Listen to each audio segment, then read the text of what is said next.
اس سے ہٹ کر آپ یہ بتائیں کہ آپ کی ماشاءاللہ جوانی صحت جو اس عمر میں لوگ جا کر بوڑھے ہو جاتے ہیں، بالخصوص آج کا نوجوان بوڑھا ہو چکا ہے، اس کے اندر کیا راز ہے؟ تو اللہ کا یہ شکر ہے کہ میں زیادہ پیدل چلنے کی کوشش کرتا رہا ہوں، اور پھر وہ ہمارے جو دور میں تھا نا، وہ اس کے غذائیں دیسی غذائیں ہوتی تھی، مکھن ہوتا، دہی ہوتا تھا، دودھ ہوتا تھا، یہ سب کچھ ہم کھاتے تھے۔ ابھی جو اس وقت کی جو غذا ہے نا، یہ ناقص غذا ہے، اور اس کے یہ کھانے کے بعد ویسے بھی انسان اس قابل نہیں رہتا کہ چلے۔ میں اس وقت میرا ہارٹ کا آپریشن ہوا ہے، مجھے ایک اسٹینٹ ڈالا گیا ہے، لیکن اسٹینٹ ڈالنے کے باوجود بھی میں انشاءاللہ پیدل یہاں سے گھر آتا ہوں اور پیدل جاتا ہوں۔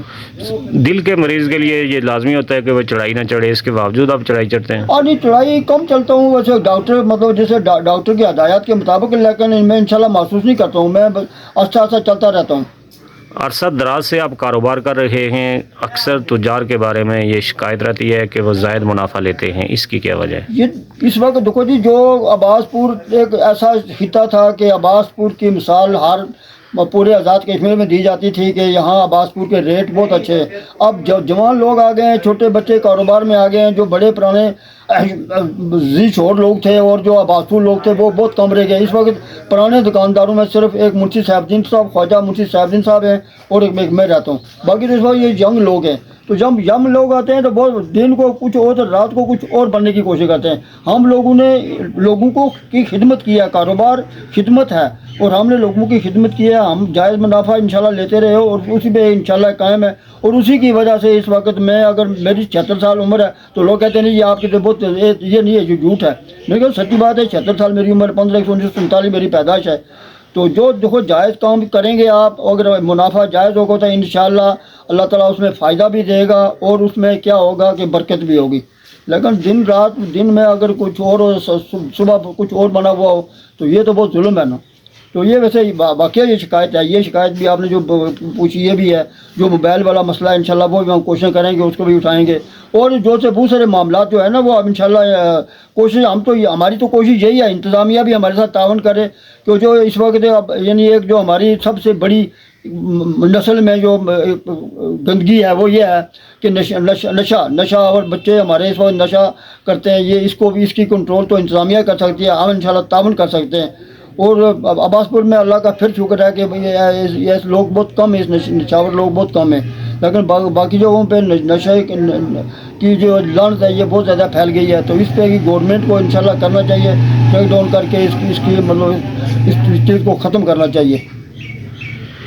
اکثر جنازوں میں آپ جاتے ہیں، کیا محسوس کرتے ہیں؟ دل کو سکون ہوتا ہے یا نہیں؟ یہ جو اللہ کا کام ہے، جو جس سے اللہ راضی ہوتا ہے، اس کام میں اگر سکون نہیں ہے تو پھر اور کون سے کام میں سکون ہے؟ میں جس جنازے میں اگر کہیں کسی مجبوری کی وجہ سے، یا مطلب ہے کہیں کچھ مصروفیات کی وجہ سے اگر آگے پیچھے چلا جاؤں، تو جب میں واپس آتا ہوں تو لوگ پوچھتے ہیں جی آپ جنازے فلانے جنازے میں آپ نہیں تھے۔ وہاں یہ ہوتا ہے کہ میں پیچھے ہوتا ہوں، اللہ اکبر کہتا ہوں، اور وہ اللہ اکبر کہنے سے لوگوں آخر تک لوگوں جو مجمع ہوتا ہے، مجمع تک آواز پہنچ جاتی ہے۔ دوسرا مجھے مطلب ایسا ہے کہ جب مجھے پتہ چل جائے کہ جنازہ ہوا ہے، کہیں بھی ہے، کتنا دور ہے، میں انشاءاللہ تیار ہوتا ہوں اور جنازے میں چلا جاتا ہوں۔ میں نے کبھی نہیں دیکھا یہ کوئی رشتہ دار ہے، برادری ہے، کس برادری ہے، کون ہے، کس کا کیا تعلق ہے، یہ تعلق اور رشتہ داری یہ جو ہے نا، یہ جنازے پہ نہیں ہوتی ہے۔ مرنے والے کا حق ہے کہ زندہ اس کے جنازوں میں شریک ہوں، اور اس کے کفن دفن میں شریک ہوں۔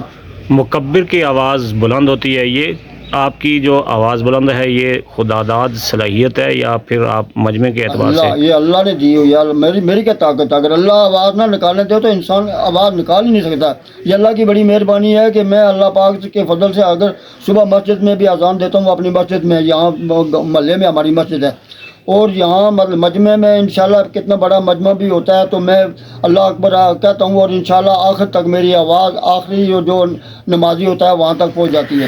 یہ تھے جی شیخ نذیر محمد صاحب، جو ہمیں یہ بتلا رہے تھے زندگی کے چند احوال۔ بجلی کے معاملے میں انہوں نے آڑے ہاتھوں حکومت کو لیا، علاقہ کے اندر جو مسائل تھے ان کی فلاحی، جو خواتین تھیں بیوائیں، ان کی مدد کرنے کے حوالے سے انہوں نے NGOs کا ذکر لیا کہ ہمیں ان کی مدد کرنی چاہیے، اور دیگر مخیر حضرات سے بھی انہوں نے یہ اپیل کی ہے کہ آپ اس تنظیم کے ساتھ مالی تعاون کریں۔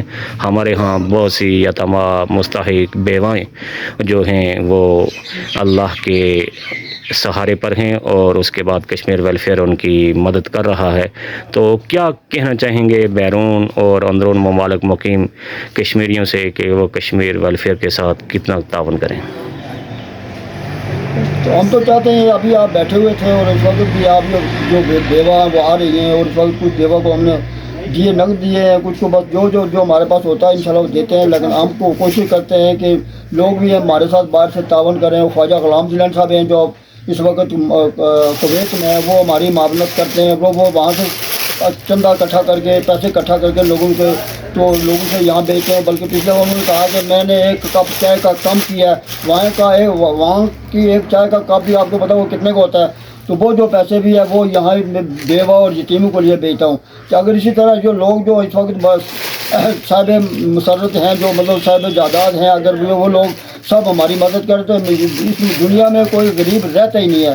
لیکن یہ لوگ جو ہیں یہ اس نیکی کے کام میں بہت کم مطلب چلتے ہیں. تو نیکی کام والے دوسرے ویسے بھی اگر لاکھوں روپے لگا دیں گے, تھانے میں لگا دیں گے اور کہیں کسی معاملے میں کر دیں گے. لیکن اگر یہاں کسی یتیم یا بیوہ یا کسی بچی کی تعلیم کا مسئلہ ہو تو وہاں اس طرف ان کو جانے کی اللہ تعالیٰ توفیق نہیں چاہے. جس وقت تک اللہ تعالیٰ توفیق نہ دے تو انسان کچھ نہیں کر سکتا ہے. یہ سب توفیق اللہ کی ہے. تو اس وقت جیلانی صاحب جو پہلے وہ بیمار ہی ہوئے اور وہ وینٹیلیٹر پہ تھے اور اللہ تعالیٰ نے ان کو پھر صحت دیا اور اس وقت بھی وہ انشاءاللہ اسی طرح دوڑ دھوپ میں مصروف ہیں. بس لوگوں کے مطلب مسائل ان کو پتہ چل جائے کہ ایک آدمی بیمار ہے یا کوئی بچہ یا بچی بیمار ہے یا اس کو تعلیم اخراجات نہیں ہے تو وہ وہاں سے فوراً پیسے اکٹھے کر کے کئی ہزار روپے لاکھوں کے حساب سے اکٹھا کر کے تو یہاں عباسپور میں بیچتے ہیں. یہاں عباسپور میں عباسپور سوشل گروپ بھی بنا ہوا ہے جو ان کی نگرانی میں چل رہا ہے. اور خواجہ سعید اصغر صاحب جو بھی ان کے ساتھ وہ بھی تعاون کر رہے ہیں تو وہ بھی ان کی سرپرستی میں چل رہا ہے. جو کشمیر ویلفیئر میں جو کچھ ہے وہ بیچتے ہیں وہی بیچتے ہیں اور آگے ہم مدد کرتے ہیں لوگوں کی. اسی طرح خواجہ بنا اپنا شفیع صاحب کے سیٹھ راج محمد مشہور آدمی تھے منگار کے, ان کے بیٹے شفیع صاحب راج محمد کے بیٹے شفیع صاحب ہیں جو اسلام آباد سے, وہ بھی میری طرف پیسے بھیج رہتے ہیں. وہاں اس کی وہ بھی میں لوگوں کی مدد کرتا ہوں. اور کئی مسجدوں میں کام کرتا ہوں, مسجد جہاں بنانی ہو یا کوئی معاملات ہو تو وہاں ان کو وہ رقم بھیجتے ہیں. تو وہ بھی انشاءاللہ میں جا کے مسجد کا دیکھ کر کام وہاں خرچ کرتے ہیں. اس طرح ہم بہت سارے جو ہم نے مطلب منصوبے شروع کیے ہوئے اور انشاءاللہ کرتے ہیں. اس صحت اللہ کا شکر ہے کہ میں اس وقت مطلب صحت آپریشن ہونے کے باوجود میں ٹھیک اور میں انشاءاللہ اپنے آپ کو فٹ فار سمجھتا ہوں. کوئی ایسی پرابلم محسوس نہیں ہوتی ہے. بہت شکریہ. یہ تھے جی شیخ نذیر صاحب. اجازت دیجیے. اللہ نگہبان.